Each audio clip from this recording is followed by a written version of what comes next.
Imagine a world where freedom fighter means rebel scum and tyrant is simply strong leader. What if every history lesson you ever had was written by the very people we now call dictators? Today on Tyrant Tales, we're diving into the chilling reality of what textbooks might look like if absolute power controlled every word. The rewritten past, a dictator's dream. Let's begin in the Soviet Union under Joseph Stalin. Official textbooks erased the Holodomor, a famine that devastated Ukraine. Instead of describing the suffering and the government's role, the books told a tale of enemies at the border and heroic leadership overcoming imaginary threats. Students learned about prosperity, not pain. But Stalin took things further. Leon Trotsky, once a leader of the revolution, vanished from group photos and then from the very history books. Whole chapters about his achievements were rewritten or cut out as if he'd never existed. Students were taught a smooth story, one man's heroic rise, uninterrupted and unchallenged. This rewriting wasn't unique to Stalin. In Nazi Germany, schoolbooks not only erased Jewish history, but also replaced it with stories that vilified Jewish people. Textbooks taught children to view Jewish classmates as outsiders, poisoning minds from a young age. Ancient Jewish traditions and famous figures disappeared, replaced with warnings and accusations. In China, during the Cultural Revolution, textbooks dramatically rewrote history. Victorious battles were exaggerated, failures ignored. Past leaders who fell from grace were not mentioned. Names, pictures, even memories were wiped out in a new round of approved history. And in Saddam Hussein's Iraq, ancient stories about Babylonian kings were linked to Saddam himself, suggesting he was the rightful heir to thousands of years of greatness. The results were chilling. People knew two histories: the official version they repeated at school, and the quiet stories whispered at home. The public truth was always safe, private honesty always risky. When reality is censored this way, trust breaks down. Whole generations grew up doubting their memories, unsure which version of the past was safe to believe. The propaganda playbook, crafting the truth. So, how do dictators reshape history so completely? North Korea offers one of the most extreme examples. Every textbook is an engine of worship for the ruling Kim family. Kim Il-sung isn't just a leader in print. He's shown on every other page as a smiling, wise, heroic genius. Kids read that Kim learned to read at age 3, ended a drought with a prayer, and built factories with his bare hands. Failures like famine and war only appear in textbooks as evidence of foreign sabotage and enemy plots. Ordinary citizens, even teachers, are discouraged from mentioning any fact that doesn't paint the regime in glowing colors. Fonts are bold for Kim's name. Full-page portraits make him seem larger than life. And stamps certify the official truth. China's Cultural Revolution used similar tactics. The heroic swim in the Yangtze River wasn't just a footnote. Textbooks showed Mao Zedong overcoming physical and political challenges, transforming him from a man into a legend. Paintings, stories, and poems filled textbooks with praise. In Franco's Spain, textbooks featured glorious national vistas and heroic soldiers, while political opponents were depicted as villains, criminals, or simply excluded. In Iran, after the Islamic Revolution, textbooks were rewritten to erase the Shah and install new heroes, emphasizing religious leaders over scientists, artists, or athletes of the old regime. These tactics went beyond words. Propaganda crept into the layout of each page, with official seals, nationalistic colors, and exaggerated headlines make every lesson feel powerful and permanent. Critical thinking faded away. Whole societies grew used to repetition, slogans, and stories with only one answer. Over time, these engineered truths deadened creative inquiry. In some regimes, even drawing cartoons, sharing jokes, or questioning a historical date could bring trouble.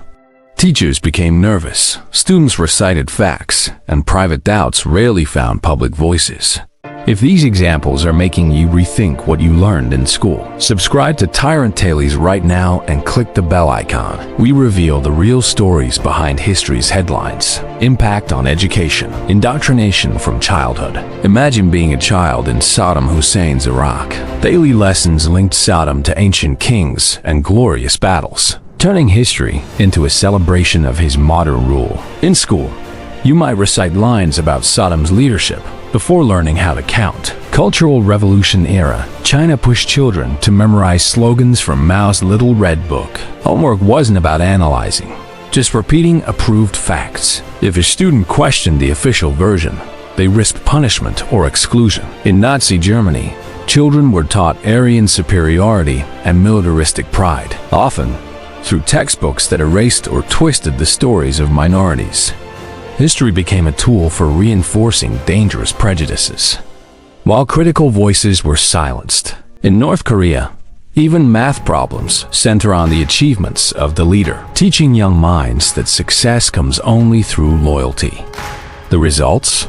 Whole generations raised on a single, repeated story became suspicious of outsiders, resistant to new ideas, and even fearful of creativity. Societies stagnated. When fact is whatever those in power say it is, honest debate evaporates. Schools, meant to build curiosity, instead become fortresses protecting propaganda. Over decades, this kind of indoctrination weakens a nation's ability to adapt, solve problems, or unite. When every conversation is colored by fear, innovation slows down. The world outside those textbooks becomes suspicious, strange, and sometimes terrifying. Resistance and reality, cracks in the facade. Yet history shows human curiosity and courage are hard to suppress. In communist Eastern Europe, secret flying universities met in private homes. Professors and neighbors gathered at night to teach banned subjects and discuss unapproved books. Risking prison or worse, people shared forbidden knowledge in whispers and code. In Nazi-occupied Europe, freedom schools operated despite the harshest penalties. Parents and teachers moved classes in secret, passed around banned literature, and devised signals to avoid the Gestapo. Sometimes, even small acts, correcting a textbook, telling a joke with a hidden meaning became resistance. Poland's underground presses and South Africa's oral traditions carried hidden truths. In Franco's Spain, opposition writers spread alternative histories to young readers. Dissidents in Iran and China published unofficial pamphlets and hosted private discussions, putting family and future on the line. These efforts were dangerous. Families lost jobs and homes, and teachers risked jail. But each act, no matter how small, helped real history survive. Over the years, these cracks widened. Messages spread through books smuggled over borders. Secret radio broadcasts, hand-copied manuscripts, and even coded songs. Eventually, these whispered truths powered revolutions. The Berlin Wall fell. Apartheid ended. The suppressed stories gave people new hope and direction.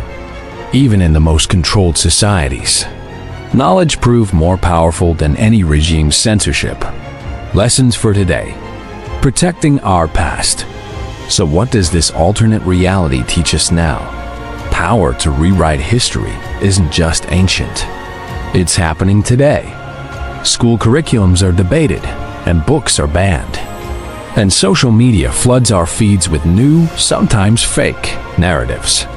Modern examples include viral deepfake videos, altered photos, and sensational headlines that reshape how entire groups see their history.